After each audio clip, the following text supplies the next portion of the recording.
झारखंड से जुड़े हुए हैं राकेश रंजन जी। राकेश रंजन जी, झारखंड भी गर्मा रहा है। आग, एक तरफ सूरज आग बरसा रहा है, दूसरी तरफ आग लग रही है जगह जगह, चाहे इंडियन ऑयल हो, चाहे दुमका का बस स्टैंड हो, जहाँ 5 बसें आज जल गई है। और दूसरी तरफ बिहार में उठापटक शुरू हो गई है। राहुल गांधी आज बिहार थे। बिहार में वो राहुल गांधी के सामने ही कांग्रेसियों की जो परंपरा रही है आपस में भिड़ने की, लड़ने झगड़ने की, वह मारपीट हो गई है। तो ये घटनाएं हैं। बिहार चुनाव की तैयारियां शुरू हो गई है। नीतीश कुमार ने पलटी मार दी है, इसको लेकर एनडीए का समर्थन किया है, बिल को लेकर। यह भी घटना है। कहा जा रहा था कि पलटी मारेंगे और लालू के साथ जाएंगे, लेकिन लालू से कोई भाव नहीं मिला तो एनडीए में ही रह गए हैं और बिल का समर्थन कर दिया है। मुस्लिम वोट जो मिलते रहे जेडीयू को, वो भी अब असमंजस में है। लेकिन लालू ने दिल्ली से कहा है कि लालू अभी जिंदा है और लालू है जब तक मुस्लिमों का कुछ नहीं हो सकता है। तो बताएं, बिहार और झारखंड को लेकर क्या चल रहा है, राकेश रंजन जी? जी नमस्कार।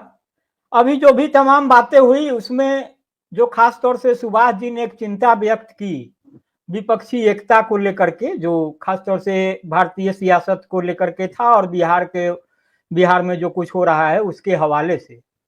तो देखिए, स्वार्थ की बुनियाद पर जो इमारत खड़ी होगी, स्वार्थ का जब टकराव होगा तो फिर इमारत भी हिलने डुलने लगेगी। जहां तक सुभाष जी ने कही थी कि कॉमन मिनिमम प्रोग्राम हो, तो जब कोई प्रोग्राम होगा तब कॉमन होगा, उसमें कुछ मिनिमम होगा। जहां सिर्फ सत्ता के लिए प्रोग्राम हो तो फिर हो रहा है, और सबको इत्मीनान से कुछ पाने की जो आदत सी हो गई है, खासतौर से विपक्ष को।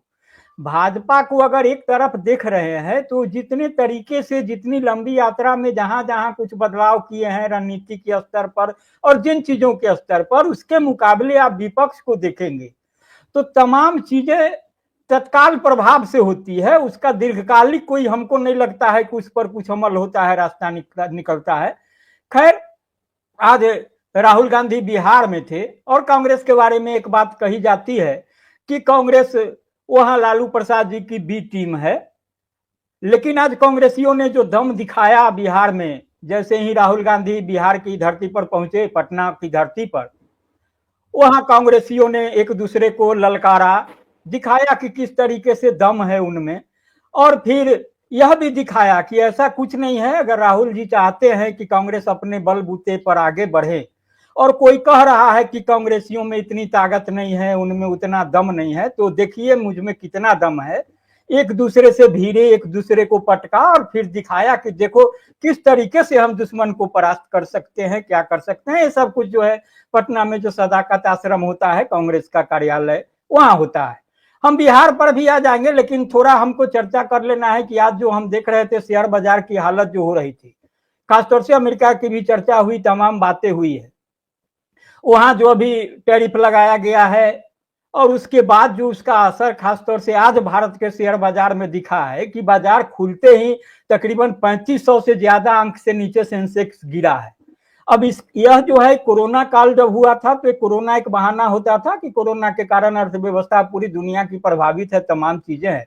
लेकिन ये जो ट्रंप के टैरिफ का जो भारतीय शेयर बाजार पर असर पड़ा है और जो कोरोना के बाद अब तक की सबसे बड़ी गिरावट है, उसको समझने की जरूरत है। और जो पिछले दिनों देखा गया था कि ट्रंप ने जब शुरुआती टैरिफ चीन पर लगाया था और चीन ने जब जवाबी कार्रवाई की थी, और वहां जो असर हुआ था अमेरिकी शेयर बाजार में, और जब एलन मस्क का जो शेयर गिरा था और उनको जो घाटा हुआ था, वो इतना बड़ा घाटा था जो हमारे भारतीय जो बड़े पूंजीपति हैं उनकी पूंजी भी नहीं है। तो हमारी चिंता सबसे बड़ी यह है कि जितनी शिद्दत से नरेंद्र मोदी ने अपने मित्र अडानी अंबानी को मजबूत किया, तमाम चीजें हुई, उनकी मजबूती का क्या होगा। जहां तक आम आदमी का सवाल है तो शेयर बाजार की चर्चा की, और उसके बाद आज ही आपने देखा होगा कि पेट्रोल डीजल के भी दाम बढ़े हैं और उसके अलावा रसोई गैस के भी दाम बढ़ा दिए गए हैं। एक्साइज ड्यूटी पेट्रोल डीजल पर 2 रुपए लगाया गया है, गैस का भी दाम 50 रुपए बढ़ा है। तो समझ सकते हैं कि महंगाई के स्तर पर क्या है, तमाम चीजें हैं।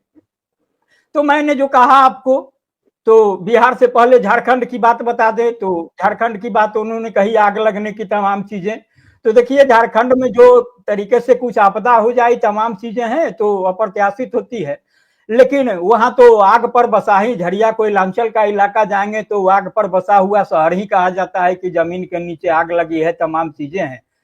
तो और सियासत भी यहाँ सरगर्म ही है। अभी देखेंगे पिछले दिनों बोकारो में नौकरी की मांग कर रहा था एक विस्थापित युवक पर, तो उस पर गोलियां चली और उसकी मौत हो गई। उसके बाद जो कुछ यहाँ हो रहा है पक्ष विपक्ष की ओर से, और जब 60-65 साल पहले जब बोकारो में कारखाना लगा था और उसके लिए कितने लोग विस्थापित हुए थे, और यहाँ झारखंड के मूलवासियों ने, आदिवासियों ने क्या कुर्बानी दी थी, तमाम चीजें हैं।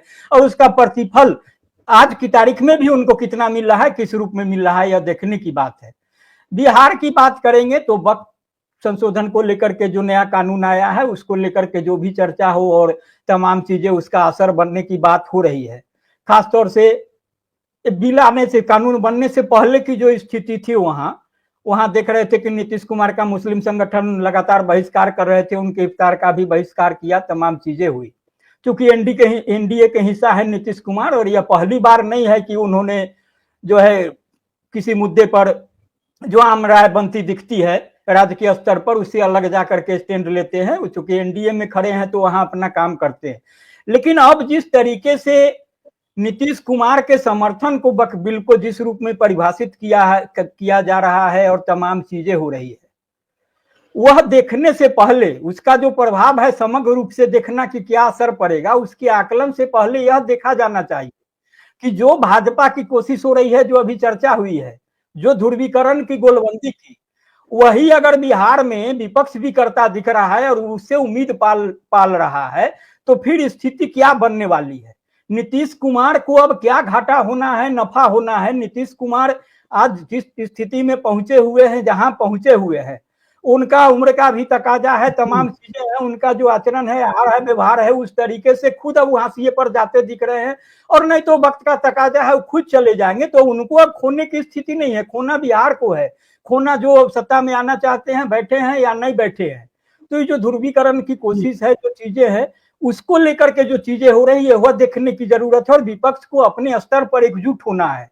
नहीं तो जिस तरीके से जितना मुसलमानों का विरोध होगा और गोलबंदी होगी, मुसलमानों को लेकर के आप नीतीश कुमार को घाटा की बात कर रहे हैं। मुसलमान भले 5%, 10% नीतीश कुमार को वोट दे रहे हो, लेकिन कुल मिलाकर के उनको क्या लाभ होता है, नहीं होता है। पिछली बार तो एक सीटें भी नहीं जीत पाए थे, वो 12 उम्मीदवार दिए थे। अभी नीतीश कुमार तो असदुद्दीन ओवैसी की पार्टी का एक विधायक था, उसको तोड़ कर ले गए थे, अपने साथ मिलाए थे। तो बड़ी चीजें हैं, इसको गंभीरता से समझने की जरूरत है।